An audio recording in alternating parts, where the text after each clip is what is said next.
আচ্ছা ভাই, দফরপুরের বড়া তাই তো? জাফরপুর। আপনার নাম কি? আমার নাম দুঃখু।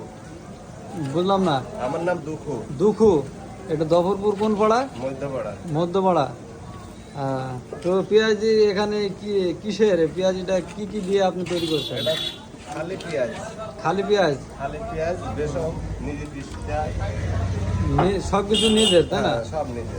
বাহ, এই দেখছি অনেক মানুষ এসেছে এখানে পেঁয়াজি খেতে।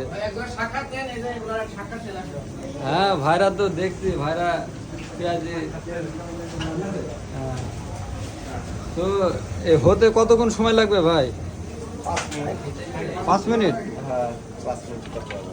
তাহলে 5 মিনিট পরে আমরা খেতে পাবো ইনশাল্লাহ নাকি? হ্যাঁ। তো একবারে কতটুকু আপনার এখানে তৈরি হয়? ওই 1 কেজি থেকে 5 বা 1.5 কেজি পর্যন্ত চাপান যায়, নিজের কাজ না। চাপ হয়ে গেল, দেখা যাচ্ছে 1.5 কেজি চাপি দিলাম একবারে। বাহ বাহ বাহ। থাক তাহলে আমরা অপেক্ষা করি, অপেক্ষার পর ইনশাল্লাহ 5 মিনিট পরে আমরা খেতে পাবো। যে দেখছেন আপনারা অনেক মানুষ এখানে বড়া খেতে আসে, অবশ্যই এখানে ভালো হয় বলেই দুখু ভাইয়ের কাছে আসে নাকি? জি। দফরপুর মধ্যপাড়া দুখু ভাইয়ের কাছে।